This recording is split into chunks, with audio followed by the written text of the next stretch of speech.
The sky doesn't turn neon green. You don't get superpowers. And if you think jumping into your SUV and outrunning the blast wave on the interstate is going to save you, you are already dead. We have been spoon-fed a cinematic fantasy about nuclear fallout for 50 years.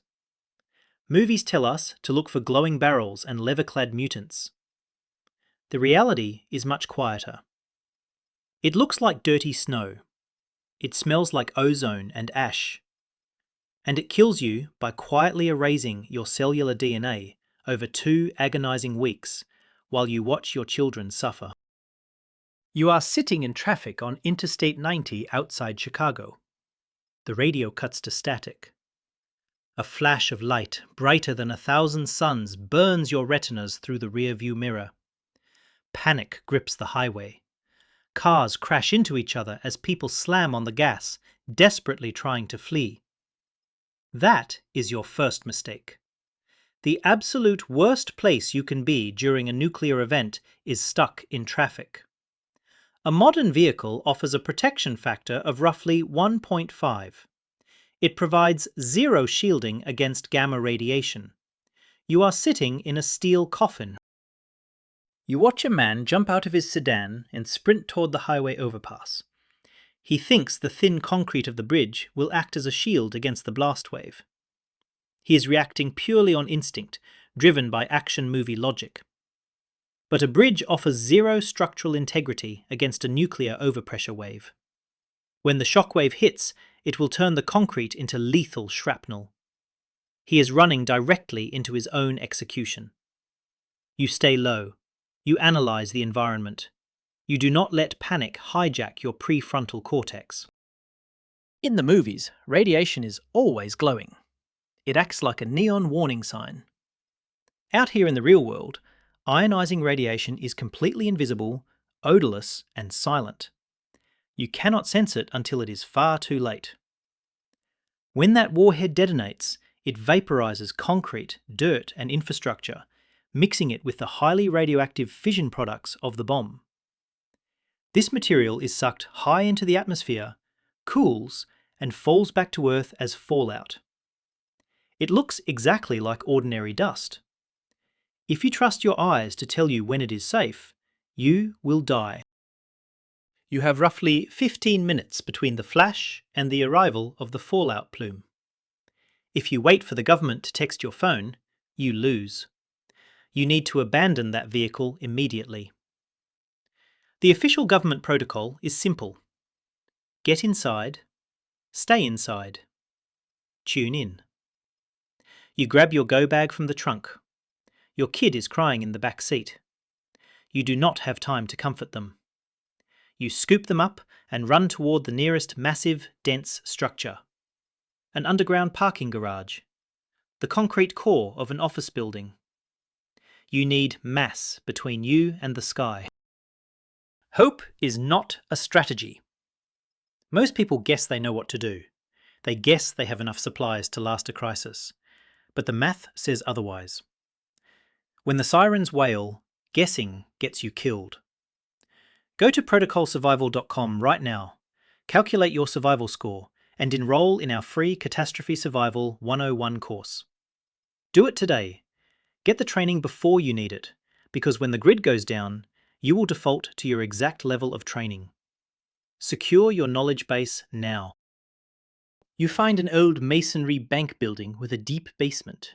You break the glass, pull your kid inside, and head down into the dark.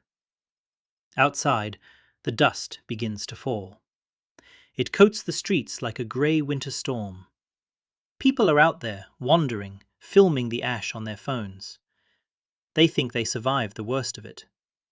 They do not realize they are breathing in microscopic death. Your priority now is shielding.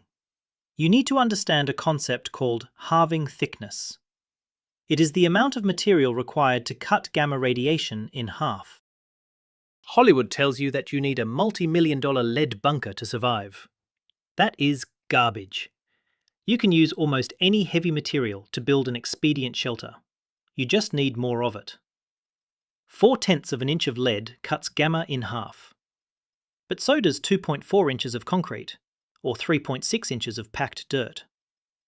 If you put 3 feet of earth between you and that fallout on the street, you stop over 99% of the gamma radiation. Your job right now is to build an inner core shelter. You drag heavy oak desks into the corner of the basement, where the earth naturally shields 2 of the walls. You pile the top and the open sides with the heaviest items you can find. Filing cabinets packed with dense paper, water cooler jugs, stacks of books.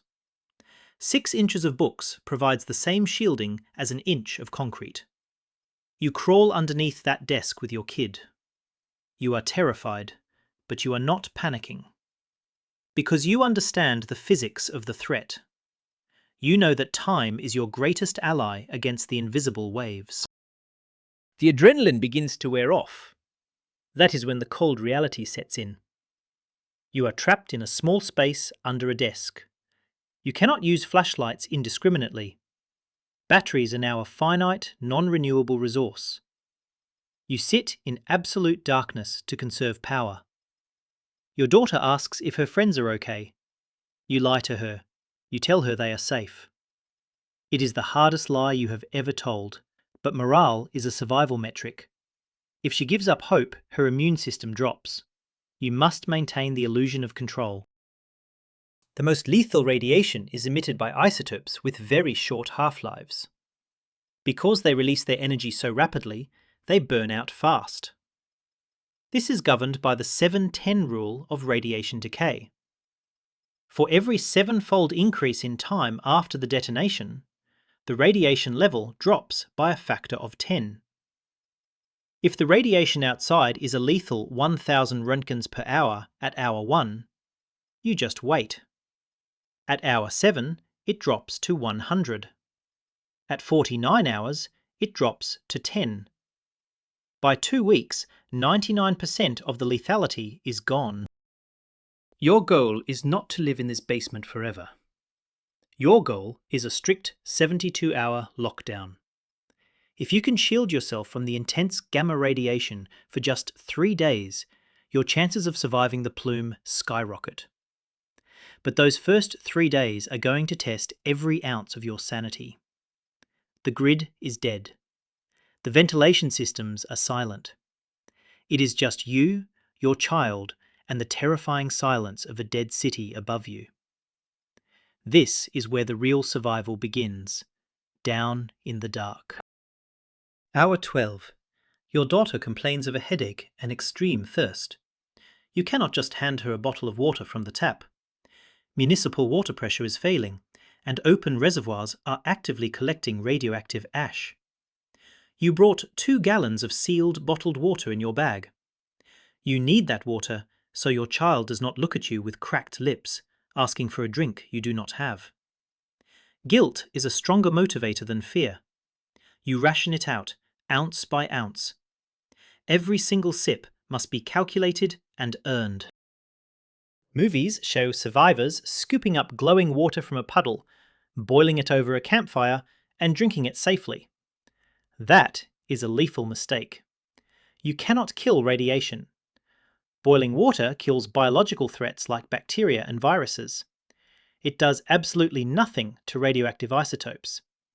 In fact, if you boil contaminated water, the clean water evaporates as steam, leaving you with a highly concentrated radioactive sludge at the bottom of the pot. You just made the poison significantly stronger. You cannot outsmart physics with a camp stove. Standard camping filters will not save you either. A basic microfilter removes particulate matter. It catches the physical ash. But certain radioactive isotopes, like iodine-131 or cesium-137, dissolve directly into the water at a chemical level. They will pass right through your fancy hiking filter. Unless you have a reverse osmosis system or specialized ion exchange resins, you must rely entirely on the sealed, contained water you secured before the blast. Your high-tech straw is utterly useless against dissolved isotopes. You also have to consider the water heater in your home. If you manage to shelter in your own basement, that tank holds 40 gallons of perfectly safe, sealed drinking water. But you must shut off the main water valve to the house immediately after the blast. If you do not, contaminated water from the failing municipal grid will siphon back into your clean tank, ruining your only supply. Survival is a game of immediate, decisive actions. Every valve matters. Day 2. The silence in the dark is broken by a horrible sound.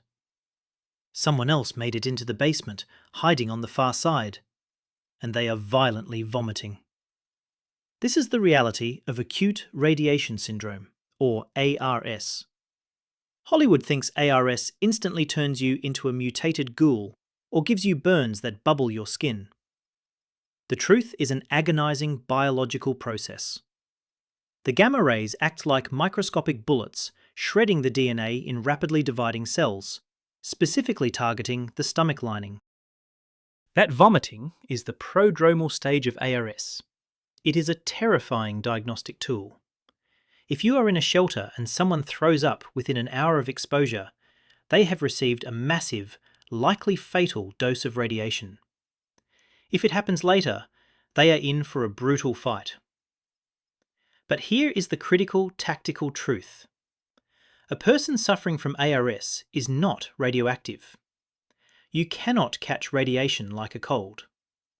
Once the fallout dust is washed off them, they pose zero radiologic threat to you. The fear of the infected is a Hollywood lie. Day 4. The stranger stops vomiting. They sit up, drink a little water, and say they feel fine. They think they beat it. This is the latent stage. It is the cruelest phase of the disease. The victim suddenly feels better. They might appear healthy for days, but inside, their bone marrow is already dead. Their body cannot produce new white blood cells. Their immune system has collapsed. Soon, the manifest illness stage will hit, bringing severe internal bleeding and fatal infections. You hear a static broadcast on your crank radio. They are telling survivors to take their potassium iodide pills. In video games, popping a radiation pill cures your damage and lets you walk through a crater. Potassium iodide is not a magic shield. It does absolutely nothing to protect you from the external gamma rays piercing through the concrete. It will not stop your skin from burning. It has one highly specific, highly limited function. It protects your thyroid gland from radioactive iodine. When the bomb exploded, it released a massive amount of iodine-131. If you inhale it, your body absorbs it directly into the thyroid gland, which guarantees thyroid cancer later in life. By taking the Ki pill, you flood your thyroid with healthy, safe iodine. It fills up the biological parking spaces. The radioactive iodine has nowhere to go and is harmlessly excreted in your urine. It protects one organ against one specific isotope. It does not make you invincible to the wasteland. You have to manage human waste. The toilets are backed up. The stench in the basement is becoming unbearable. You designate a far corner, 50 feet away from your shelter, as the latrine. You use heavy-duty trash bags inside a plastic bucket. Sanitation is now a matter of life and death. With no medical infrastructure, a simple case of dysentery from human feces will kill your child just as dead as the bomb would. You seal every bag with duct tape. You bleach your hands. Discipline is survival. Day 7. You have to leave the inner core shelter to retrieve supplies from a locker down the hall. You put on an N95 mask and a pair of goggles. Movies show characters wearing bright yellow hazmat suits, treating them like force fields. A hazmat suit provides absolutely zero protection against gamma rays. Gamma energy passes right through the thin plastic and directly into your organs. The suit is not armor. It is a dust cover. You are wearing it for a completely different reason. There is a vital distinction in nuclear physics between radiation and contamination. Radiation is the energy beam, like the light from a flashlight. Contamination is the radioactive dust emitting that energy, like mud you step in. The hazmat suit is strictly to keep the physical dust off your skin and out of your lungs. Alpha and beta particles are highly destructive if you eat or breathe them, but alpha cannot even penetrate a sheet of paper. You wear the mask just to keep the radioactive dirt out. You grab the supplies and head back to your inner core. You must decontaminate. Hollywood shows decon as passing through sci-fi airlocks and being sprayed with glowing foam. The reality is just washing off dirt. You carefully peel off your outer layer, rolling it inside out to trap the invisible ash. You put it in a plastic bag and leave it far away. You wipe yourself down with a damp rag and mild soap. You do not scrub hard. Microabrasions in your skin will let the isotopes enter your bloodstream. And you never use hair conditioner. Hollywood skips this rule completely. If you wash your hair with conditioner after a fallout event, the chemical compounds in the conditioner will bind the microscopic radioactive particles tightly to the protein scales of your hair follicles. You will permanently cement the radiation to your head. Shampoo only, soap and water. Wipe the eyelids. Blow your nose. Keep the invisible dirt out of your living space. It is tedious, but it saves your life. Day 10. The stranger in the basement succumbs to the final stages of ARS. There is nothing you could have done. Without a sterile hospital environment, heavy antibiotics, and daily blood transfusions, his compromised immune system gave out to a simple respiratory infection. You move the body to a distant room. You hold your daughter close in the dark. She asks when you can go home. You look at your digital Geiger counter. The ambient radiation outside is dropping, just like the physics promised. Day 14. 2 full weeks in the dark. You are out of food. You are down to your last pint of safe water. The civil defense meter reads a surface level of roughly 1 Rontgen per hour. The lethal threat of immediate radiation has passed. The isotopes have burned out. You can finally go outside. But surviving the bomb was only the first test. As you pack your bag and prepare to walk up the stairs, you are leaving a physics problem and entering a sociological nightmare.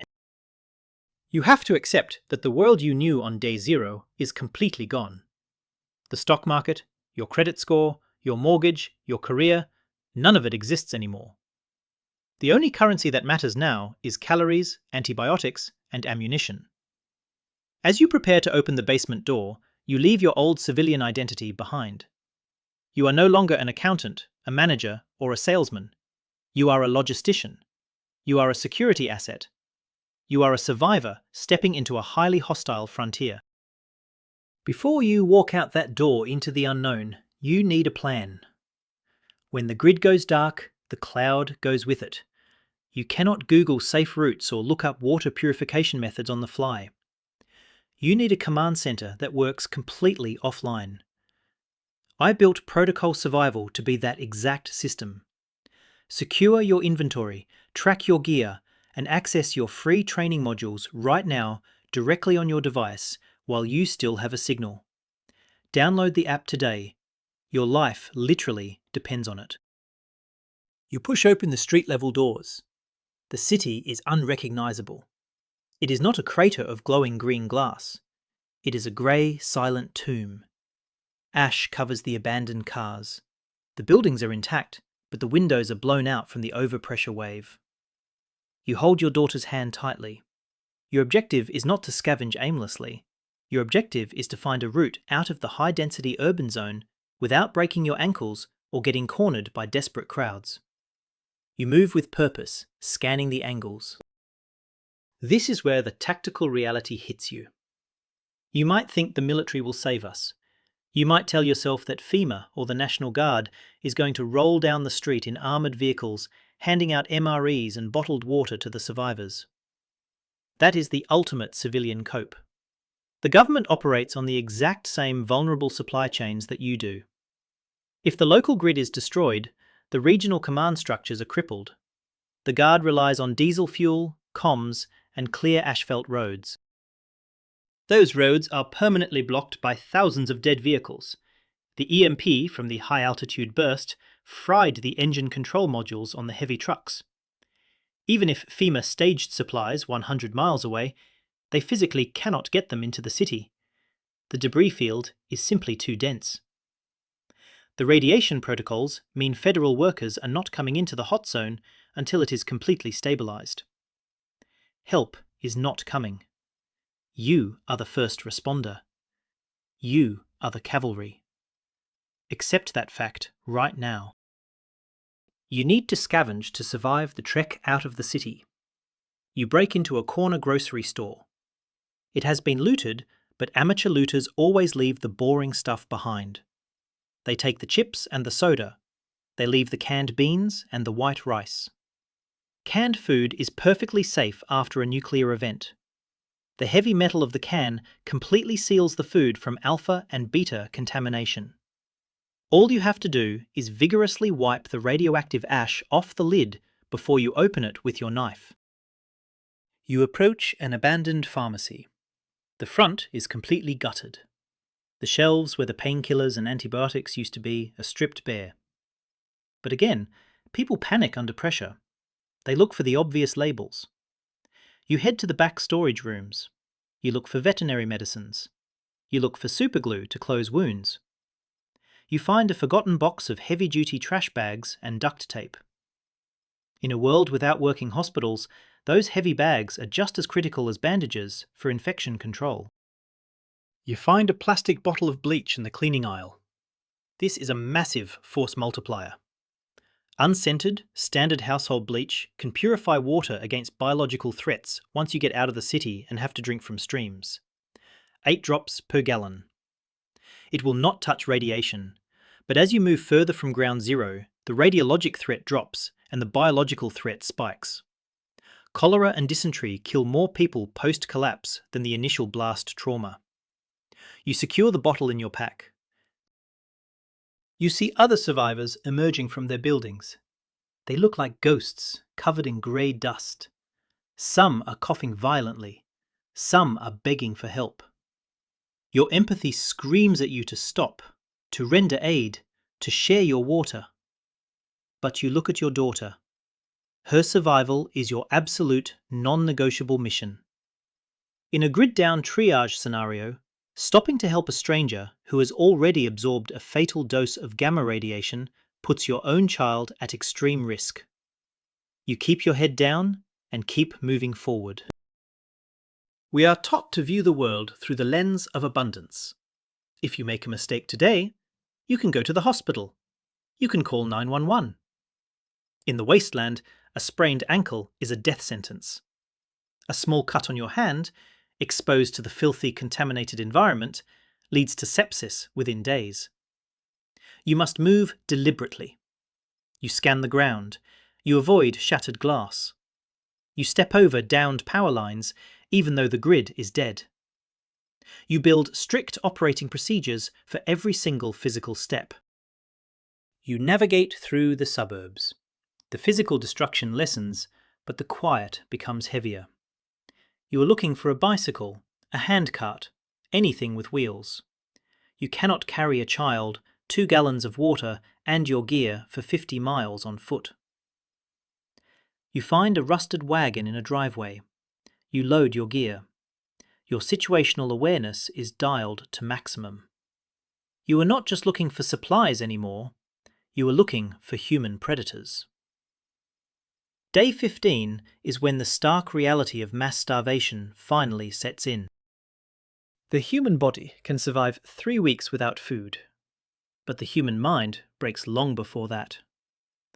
By day 15, the people who thought they could ride it out on a few boxes of crackers are realizing the grocery stores are not reopening. Their stomachs are cramping. Their children are crying. Desperation rewires the brain. The neighbour who used to wave at you while mowing the lawn is now calculating the caloric value of your backpack. The primary threat matrix has shifted from nuclear physics to human psychology. Day 30. You have established a rudimentary base camp 50 miles outside the blast zone. You found an abandoned farmhouse with a deep well. Groundwater from deep aquifers remains largely safe from fallout. You finally have a reliable water source. But society is fracturing. Hollywood tells us that the moment the bomb drops, people instantly don leather spikes and become Mad Max raiders. Sociologists know that is a lie. In the acute phase of a massive disaster, humans default to cooperation and mutual aid. On day 1, neighbours rescue neighbours. People share what little they have. But the true danger is supply chain collapse. Modern society relies on just-in-time logistics. Grocery stores hold 3 days of food. When the diesel trucks stop, the clocks start ticking. The violent anarchy does not happen on day 1. It happens on day 30, when the cooperation runs dry. When parents have to choose between their own children starving or taking what belongs to you by sheer force. That is when the warlords actually rise. You cannot survive this environment as a lone wolf. The cinematic trope of the solitary sniper living in the woods with a dog is a suicide mission. Historically, isolation in a collapse scenario guarantees death. You need to sleep. You need to gather wood. You need to boil water. You cannot pull security 24 hours a day. If you get sick, who defends the perimeter? You realise you must build a community to survive. You make contact with 3 other prepared families living out in the rural sector. You pool your resources. One guy used to be an EMT. Another brought a massive stockpile of heirloom seeds. You brought the water filtration systems and the tactical discipline. You establish a formal watch schedule. 2 hours on, 6 hours off. You dig deep sanitation trenches far away from the well. You implement strict hygiene protocols. Nobody enters the cooking area without washing their hands with soap. You are not just surviving anymore. You are establishing the very first laws of a new post-collapse society. You set up early warning systems around the farmhouse. You do not need high-tech motion sensors. You use what the pioneers used. You string fishing line across the blind spots, tied to empty glass bottles filled with pebbles. It is a low-tech, acoustic tripwire. If someone tries to sneak up on your perimeter in the dead of night, they hit the line, the glass shatters, and your watchmen are instantly alerted. Force multipliers do not always have to run on batteries. They just require ingenuity and situational awareness. A barter economy emerges. Cash is entirely worthless. You cannot eat gold or silver. The new currency is practical utility. High-proof alcohol becomes incredibly valuable, not just for drinking, but as a solvent, an antiseptic, and a fuel additive. Medical supplies like broad-spectrum antibiotics and trauma dressings are worth their weight in diamonds. A single water filter can buy you a month of security. You trade a bottle of whiskey for a box of rifle cartridges. You are trading time for tangible resources. You also realize the immense value of knowledge. Books are the new internet. You brought physical copies of medical manuals, engineering guides, and agricultural textbooks. When the tractors break down and the fuel goes bad, the community needs to know how to rig a pulley system. They need to know how to crop rotate. The guy who knows how to fix a mechanical water pump is suddenly the most powerful man in the county. You trade information for food. Your personal library is now a highly guarded tactical asset. Winter is approaching. The atmospheric soot from the detonations has disrupted global weather patterns. The temperatures are dropping faster than normal. You spend every daylight hour chopping wood and insulating the farmhouse. The threat of radiation has largely vanished. The Geiger counter barely clicks anymore. The real enemies now are the ancient ones. Cold, hunger, disease. The modern world was a brief, incredibly comfortable anomaly. You have been violently shoved back into the brutal realities of the 1800s. A group of scavengers approaches your perimeter fence. They are armed, skinny, and desperate. They demand food. In the old world, you would call the police. In this world, you rack the bolt of your rifle. Your group stands on the porch, projecting organized, overwhelming force. You do not fire, but you make it mathematically clear that taking your food will cost them their lives. Human predators look for easy targets. A unified, armed, and highly disciplined community is a hard target. They turn around and walk away. You sit by the fire that night. Your daughter is sleeping soundly under a heavy wool blanket. She has color in her cheeks. She is alive because you did not panic. Because you understood the 7-10 rule of decay. Because you knew the difference between a hazmat suit and a concrete wall. Because you did not wait for a rescue that was never coming. You look down at your hands. They are calloused, stained with dirt and gun grease. They are the hands of a protector. You did your job when it counted most. The long-term genetic effects of the fallout will haunt the survivors for decades. Cancer rates will spike, lifespans will shorten, the world will be a harsher, uglier place. But human beings are incredibly resilient creatures. Life finds a way to endure. You teach your daughter how to read a compass. You teach her how to purify water with charcoal and sand. You are passing down the hard skills that were almost lost to the convenience of the digital age. You are rebuilding the foundation from the ashes up. We do not prepare for these events because we are paranoid. We prepare because history tells us that peace is incredibly fragile. The physics of nuclear weapons are terrifying, but they are completely predictable. Hollywood uses radiation as a magical boogeyman to scare you in the theatre. But a prepared citizen strips away the cinematic drama and looks at the cold, hard science. Time, distance, shielding. You transform an apocalyptic nightmare into a survivable, logistical event. You do the brutal math to save your family. The wasteland is not a place for heroes.